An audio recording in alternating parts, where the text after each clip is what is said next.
দিলীপ ঘোষের বক্তব্য আমরা শুনছিলাম। এবার পরে খবরের দিকে নজর রাখবো। বিশ্বজিতে তৃণমূলে ফেরা নিয়ে জল্পনা। বিশ্বজিৎ দাস এবং সুনীল সিং দুই বিধায়ক যারা সদ্য বিজেপিতে যোগ দিয়েছিলেন, আজ তারা হঠাৎই মুখ্যমন্ত্রীর ঘরে যান। যে কারণেই একটা প্রশ্ন উঠছে, তাহলে কি তারা দলে ফিরতে চলেছেন, ফের তৃণমূল কংগ্রেসে যোগ দিতে চলেছেন বিশ্বজিৎ দাস এবং সুনীল সিং? ঠিক এই বিস্তারিত জানবো আমরা। আমাদের সঙ্গে রয়েছে প্রতিনিধি অরূপ দত্ত। অরূপ, যদি খুব ভুল না করি, যখন এরকম তৃণমূল কংগ্রেসের একের পর এক নেতা মন্ত্রীরা যোগ দিচ্ছিলেন বিজেপিতে, তখন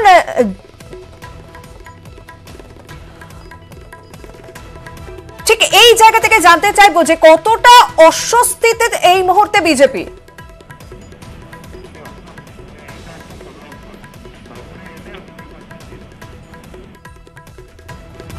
আমরা কথা বলবো আমাদের প্রতিনিধি অরূপ দত্তের সঙ্গে। অরূপ, শোনা যাচ্ছে?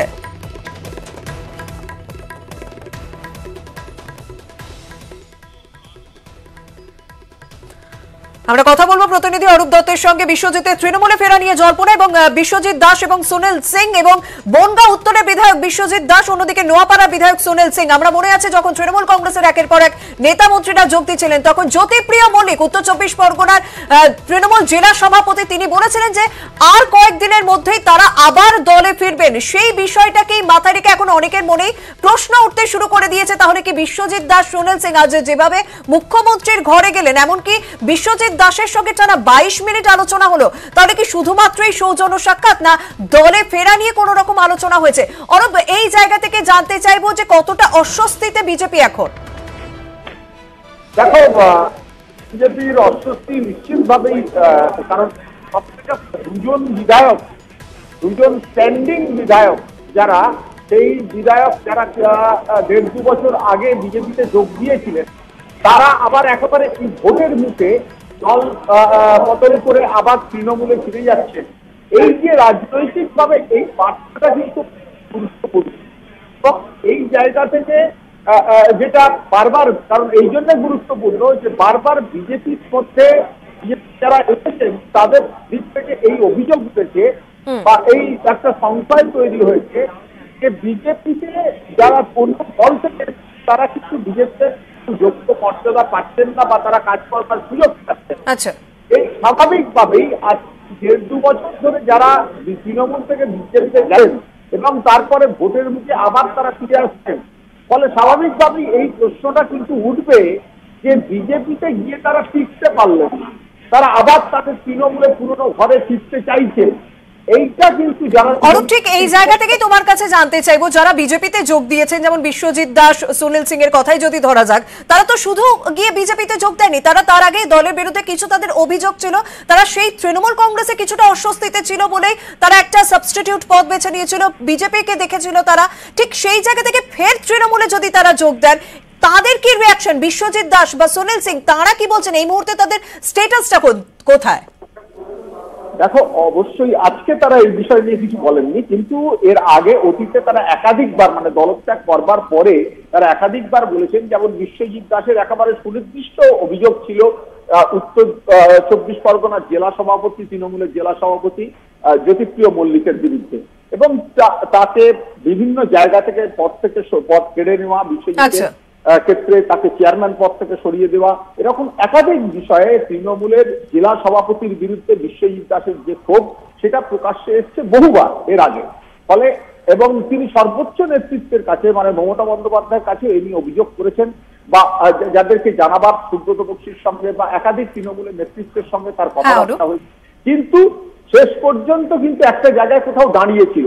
কিন্তু আজকের যে পরিস্থিতি তৈরি হলো, মুখ্যমন্ত্রীর সঙ্গে দেখা করা এবং 22 মিনিট তাদের সঙ্গে একান্তে আলোচনা করা, এবং সুনীল সিং, বিশ্বজিৎ, তারা দুজনেই বেরিয়ে কিন্তু বলেছেন তারা যথেষ্ট সন্তুষ্ট। একদম ঠিক এই জায়গা থেকে আমি শুনে নেবো যে বিশ্বজিৎ দাসের সঙ্গে যখন আমাদের প্রতিনিধি কথা বলেছিলেন, তার এই সৌজন্য সাক্ষাৎ, যেটাকে তিনি সৌজন্য সাক্ষাৎ বলে ব্যাখ্যা করছেন, তারপর তিনি ঠিক কি জানাচ্ছেন শুনবো। দেখা হয়েছে, আমার জিজ্ঞাসা করেছে কেমন আছি, আমার কৃতজ্ঞতা আছি, আমি প্রণাম করেছি। কোনো পরে কি আর মানে সিএমের সঙ্গে দেখা করার বা কোনো কিছু পরিকল্পনা আছে? না, ঠিক আছে, উনি করেছেন, জানতে চেয়েছি, দেখা হয়েছে ফটো সেশনের পরে। এটা কি নিছকই সৌজন্য? অবশ্যই। আপনাকে দিদিমণি জিজ্ঞেস করলেন কোন ডিভিশন নিয়ে? আমার টাকা এমএলএ ল্যাডের টাকা দেওয়া আছে 93 লক্ষ টাকা পঞ্চায়েত সমিতিতে এবং 1,32,00,000 টাকা অন্য জায়গায় পিডব্লিউডি। তার জন্য একটা স্টেডিয়ামের জন্য 50 লক্ষ টাকা দেওয়া আছে। এই টাকাগুলো কাজ করছিল বলে রিকোয়েস্ট করতে এসেছিল। ওদের আগে কি আবার ফিরবেন নাকি? এইটার সঙ্গে এটার কোনো প্রশ্ন আমার মনে হয় পশ্চিমবাংলার মুখ্যমন্ত্রী, আমি সেই সদস্য হিসেবে আমার এমএলএ ল্যাডের টাকায় কাজ করছে না পঞ্চায়েত সমিতি পিডব্লিউডি, সেটাই বলতে কি বললেন দিদি? বললো দেখবো আমি কেন কাজ করছে না। অর্থাৎ বনগাঁ উত্তরের বিধায়ক তার বক্তব্য আমরা শুনলাম। তিনি বলছেন সৌজন্য সাক্ষাৎ এবং বিধায়ক তহবিলের টাকা নিয়ে কথা হচ্ছে, কিন্তু অন্য বিধায়ক নোয়াপাড়ার বিধায়ক সুনীল সিং তিনিও গিয়েছিলেন। তিনি কি বলছেন শুনুন।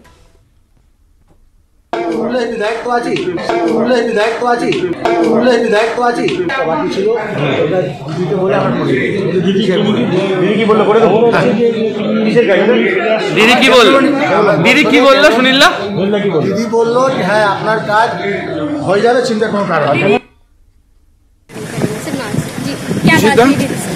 दीदी से बात हुई, डेवलपमेंट का कुछ काम था हम लोग का, जो हम लोग का 60 लाख रुपया जो साल में आता है वो डेवलपमेंट काम बाकी था, इसलिए सीएम से आज भेंट हो गया सामने सामने फोटो एक फ्रेम के बाद।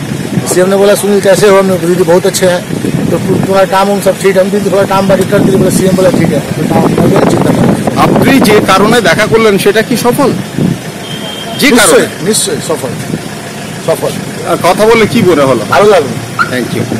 এরপরে আমরা কথা বলেছিলাম অর্জুন সিং সাংসদ, বিজেপির সাংসদ, তার সঙ্গে, এবং তার পাল্টা কি উত্তর দিচ্ছেন উত্তর 24 পরগনা তৃণমূল কংগ্রেসের জেলা সভাপতি জ্যোতিপ্রিয় মল্লিক। শুনুন। আমার কিছু বলার নেই। সুনীল সিং আর বিশ্বজিৎ দাস কেন মুখ্যমন্ত্রীর কাছে গেছিল সেটা তো তারাই বলতে পারবে। আমাদের কাছে এরকম কোনো খবর নেই কি তারা তৃণমূল থেকে তৃণমূল আবার ফিরে যাচ্ছে, এটা ওরাই বলতে পারবে। আমি এই ব্যাপারে কিছু বলতে পারবো। এই ব্যাপারটা আপনাদের মুখেই শুনেছি। এই ব্যাপারটা সঠিক উত্তর যারা গেছিল তারা দিতে পারে। আত্মীয় হলে কি আছে, আমার আত্মীয়র আলাদা আইডেন্টিটি নেই। উনি তো তৃণমূল কংগ্রেস, আমি যেদিন বিজেপিতে আসি উনি কি বিজেপিতে এসেছিলেন? এরকম তো ব্যাপার নেই। উনি পরে বিজেপিতে, আমি যখন ভোট জিতে যাই তারপরে বিজেপিতে এসেছিলেন। তো ওনার আইডেন্টিটি আলাদা আছে, আমার আইডেন্টিটি আলাদা। আত্মীয় হলে কি এখন ছেলে আর